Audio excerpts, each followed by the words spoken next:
Bismillahirrahmanirrahim. Assalamualaikum warahmatullahi wabarakatuh. Alhamdulillahirrabbilalamin. Wassalatu wassalamu ala asrofil anbiya wal mursalin wa ala alihi washabihi ajma'in, amma ba'du. Apa kabar teman-temanku semua? Semoga kita semua tetap dalam lindungan Allah Subhanahu wa taala dan segala hal yang kita lakukan dapat diridhoi olehnya. Langsung saja, saya di sini sebagai moderator ingin mempresentasikan hasil kerja kelompok kami, yaitu kelompok 3, yang dimana kelompok kami mendapatkan judul yaitu asuransi. Di sini kita memiliki beberapa agenda. Di antaranya adalah pertama, pembukaan, kedua, pemateri, dan ketiga, penutup. Untuk berkahnya presentasi kali ini, mari kita buka dengan sama-sama melafazkan al-basmalah. Bismillahirrahmanirrahim. Saya akan melanjutkan materi selanjutnya, yaitu B. Manfaat asuransi. Manfaat asuransi bagi tertanggung antara lain: yang pertama, rasa aman dan perlindungan. Polis asuransi yang dimiliki oleh tertanggung akan memberikan rasa aman dari risiko atau kerugian yang mungkin timbul. B. Pendistribusian biaya dan manfaat yang lebih adil. Prinsip keadilan harus diperhitungkan dengan matang untuk menentukan nilai pertanggungan dan premi yang harus ditanggung oleh pemegang polis. Baiklah, kita lanjut ke agenda kedua, yaitu penyampaian materi, yang dimana pemateri pertama yaitu saya sendiri, Sri Mulia Hastuti. Pemateri kedua yaitu disampaikan oleh Saudari Lestin Adistasya.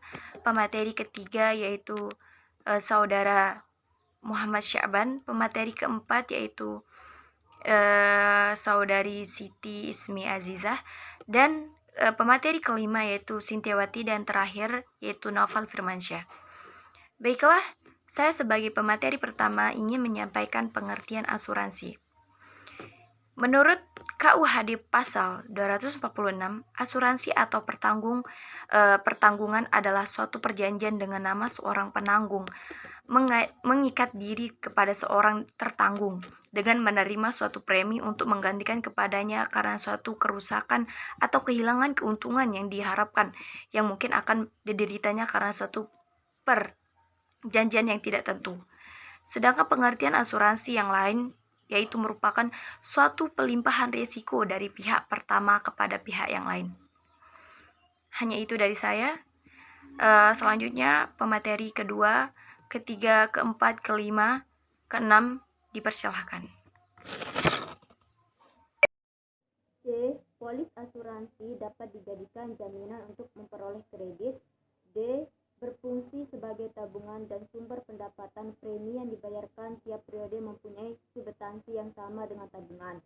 E. Alat penyebaran risiko-risiko yang seharusnya bebankan pada tertanggung ikut dibebankan juga penanggung dengan imbalan sejumlah premi tertentu yang didasarkan di atas nilai pertanggungan. F. Membantu meningkatkan kegiatan usaha. Baiklah, saya Muhammad Sya'ban sebagai pemateri ketiga. Materi ketiga ialah risiko ketidakpastian. Risiko dalam industri perasuransian diartikan sebagai ketidakpastian dari kerugian finansial atau kemungkinan terjadi kerugian. Ketidakpastian dan peluang kerugian ini dapat disebabkan oleh berbagai macam hal, antara lain ketidakpastian ekonomis, ketidakpastian yang berkaitan dengan alam, ketidakpastian terjadinya perang, pembunuhan, pencurian, dan sebagainya. Ada beberapa jenis risiko. A. Risiko murni. Risiko murni adalah suatu risiko yang apabila benar-benar terjadi akan memberikan kerugian, dan apabila tidak terjadi tidak akan memberikan kerugian dan tidak juga memberikan keuntungan. B. Risiko spekulatif adalah risiko yang berkaitan dengan terjadinya dua kemungkinan, yaitu kemungkinan untuk mendapatkan keuntungan dan kemungkinan untuk mendapatkan kerugian. C. Risiko individu adalah risiko yang dihadapi dalam kehidupan sehari-hari. Ada 3 jenis risiko individu. Yang pertama, risiko pribadi. Risiko pribadi adalah risiko yang mempengaruhi kemampuan seseorang untuk memperoleh manfaat ekonomi. 2. Risiko harta. Risiko harta adalah risiko bahwa harta yang kita miliki hilang, rusak, atau dicuri. Dengan kerusakan tersebut, pemilik akan kehilangan kesempatan ekonomi yang diperoleh dari harta yang dimiliki. 3. Risiko tanggung gugat adalah risiko yang mungkin kita alami atau terderita sebagai tanggung jawab akibat kerugian atau lukanya pihak lain. Risiko yang dihadapi perlu ditangani dengan baik. Dalam menangani risiko tersebut minimal ada 5 cara, yaitu pertama, menghindari risiko. Orang yang bersangkutan perlu mempertimbangkan risiko yang mungkin muncul dan dari aktivitas yang dilakukan. Setelah mengidentifikasi, orang dapat meneruskan kegiatannya atau dapat juga menarik diri dari kegiatan tersebut. Dengan cara menarik diri ini, sebenarnya orang sudah menghindari risiko. Yang kedua, mengurangi risiko. Mengurangi risiko berarti mengambil tindakan yang bersifat meminimalisasi kemungkinan terjadinya risiko kerugian. Yang ketiga, menahan risiko. Berarti kita tidak melakukan aktivitas apa-apa terhadap risiko tersebut. Risiko tersebut biasanya dapat ditahan karena secara ekonomis biasanya melibatkan jumlah yang kecil. 4. Membagi risiko. Membagi risiko berarti melibatkan orang lain untuk sama-sama menghadapi risiko. Yang terakhir, mentransfer risiko. Berarti memindahkan risiko kerugian kepada pihak lain yang bersedia serta mampu memikul beban risiko. Assalamualaikum warahmatullahi wabarakatuh. Baiklah, saya akan melanjutkan materinya, yaitu D. Polis asuransi. Polis asuransi adalah bukti atau surat perjanjian antara pihak-pihak yang mengadakan perjanjian asuransi. Dengan adanya polis asuransi, perjanjian antara kedua belah pihak memiliki kekuatan hukum sehingga pihak tertanggung memiliki jaminan bahwa pihak penanggung akan mengganti kerugian yang mungkin dialami oleh tertanggung akibat peristiwa yang tidak terduga. Polis asuransi memuat hal-hal sebagai berikut. Yang pertama, nomor polisi. Yang kedua, nama dan alamat tertanggung. 3. Uraian risiko. 4. Jumlah pertanggungan. 5. Jangka waktu pertanggungan. 6. Bahaya-bahaya yang dijaminkan. 7. Khusus untuk polis pertanggungan kendaraan bermotor, ditambah dengan nomor polisi, nomor rangka, dan nomor mesin kendaraan. Sekian dari saya. Premi asuransi. Premi asuransi adalah kewajiban pihak tertanggung kepada pihak menanggung yang berupa pembayaran uang dalam jumlah tertentu secara periodik.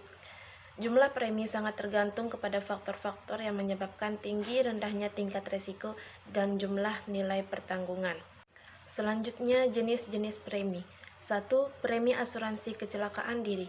Premi asuransi kecelakaan diri adalah biaya yang harus dibayarkan demi mendapatkan jaminan yang menanggung segala risiko yang sewaktu-waktu bisa terjadi pada kamu karena kecelakaan. Ada 2 tipe asuransi, yakni asuransi liburan yang bisa menjamin kamu semasa liburan, serta asuransi kecelakaan motor yang khusus untuk kecelakaan lalu lintas dengan sepeda motor. 2. Premi asuransi perjalanan. Seringnya melakukan perjalanan jauh membuat kamu harus melakukan salah satu jenis investasi ini, yaitu untuk meminimalisir kejadian yang tak terduga. Salah satunya dengan asuransi perjalanan, yang akan menjamin perlindungan finansial bagi kamu ketika perjalanan berlangsung. Ada 2 jenis yang bisa kamu pilih, yakni asuransi perjalanan internasional dan domestik yang hanya mencakup wilayah Indonesia saja. 3. Premi asuransi kesehatan. Jenis investasi yang satu ini dapat memberikan jaminan untuk perlindungan kesehatan kamu. Jika membayar premi asuransi kesehatan, maka seluruh biaya pengobatan kamu yang jika sewaktu-waktu kamu sakit akan ditanggung oleh asuransi. Membayar premi asuransi menjadi jauh lebih murah dibandingkan dengan harus membayar biaya kesehatan yang secara terus-menerus naik. Wabarakatuh. Saya Naufal Firmansyah dari kelompok 3 akan melanjutkan presentasi dari kelompok saya. F. Penggolongan asuransi. 1. Menurut sifat pelaksanaannya.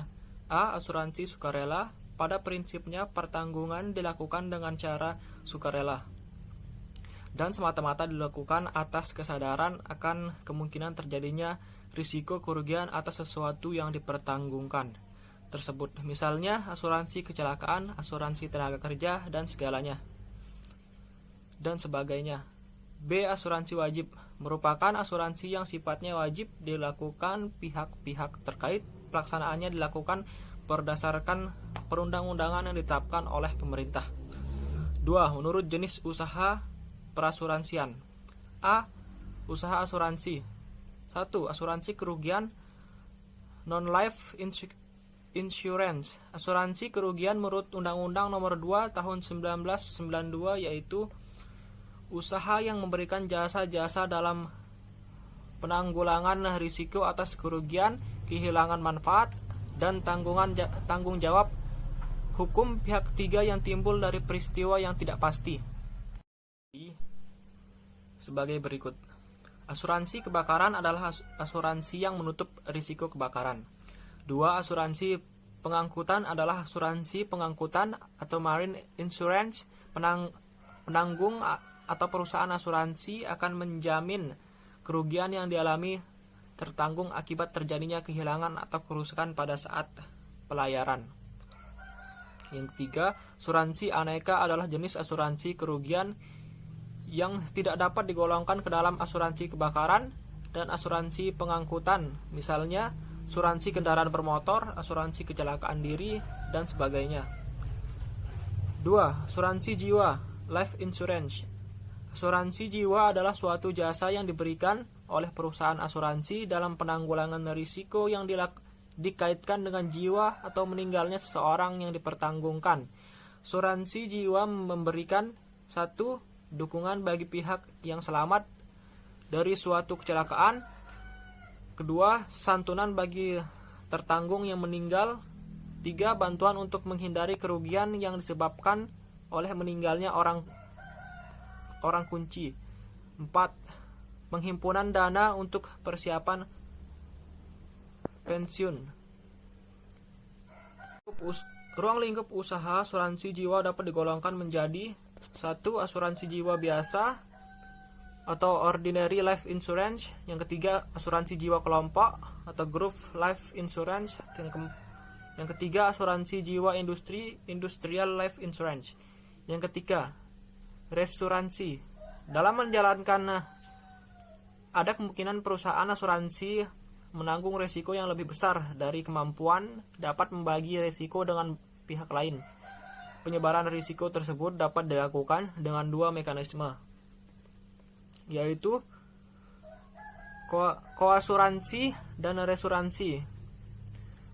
Koasuransi adalah pertanggungan yang dilakukan secara bersama atas suatu objek asuransi, sedangkan reasuransi adalah proses mengasuransikan kembali pertanggungjawaban pada pihak tertanggung. Pihak tertanggung biasa disebut sebagai ceding company dan pihak penanggung disebut reasuradur. Atau fungsi reasuransi adalah: pertama, meningkatkan kapasitas akseptasi. 2. Alat penyebaran risiko. 3. Meningkatkan stabilitas usaha. 4. Meningkatkan kepercayaan. Mekanisme reasuransi antara lain treaty dan fakultatif reinsurance. Mekanisme ini disebut juga automatic reassurance. Dalam model ini, reasurasur memberikan sejumlah pertanggungan yang diinginkan dengan perjanjian kontrak, dan reasuradur harus menerima jumlah yang ditawarkan. Reasuransi proporsional. Pembagian risiko antara ceding company dengan reasuradur dilakukan secara proporsional berdasarkan jumlah retensi yang telah ditetapkan. Retensi adalah jumlah maksimum risiko yang ditahan atau ditanggung oleh ceding company. Asuransi non proporsional. Bentuk ini memberikan kemungkinan bagi reasuradur untuk tidak membayar klaim atau membayar klaim terbatas jumlah yang ada dalam treaty. A. Usaha penunjang. Yang pertama, pialang asuransi adalah usaha yang memberikan jasa keperantaraan dalam penutupan asuransi dan penanganan penyelesaian ganti rugi asuransi dengan bertindak untuk kepentingan tertanggung. Yang kedua, pialang reasuransi adalah usaha yang memberikan jasa keperantaraan dalam penempatan reasuransi dari penanganan penyelesaian ganti rugi reasuransi dengan bertindak untuk kepentingan perusahaan asuransi. Yang ketiga, penilai kerugian asuransi adalah usaha yang memberikan jasa penilaian terhadap kerugian objek asuransi yang dipertanggungkan. Yang keempat, konsultasi aktuaria. adalah usaha yang memberikan jasa konsultan aktuaria. Yang kelima, agen asuransi adalah usaha yang memberikan jasa keperantaraan dalam rangka pemasaran jasa asuransi untuk dan atas nama penanggungan. Sekian dari saya. Assalamualaikum warahmatullahi wabarakatuh. Baiklah, saya ucapkan terima kasih kepada semua pemateri yang telah menyampaikan bagiannya masing-masing. Akhirnya kita di penghujung agenda, yaitu penutupan. Mari kita tutup agenda ini atau presentasi ini dengan melafazkan Alhamdulillah. Sekian dari kelompok kami. Wassalamualaikum warahmatullahi wabarakatuh.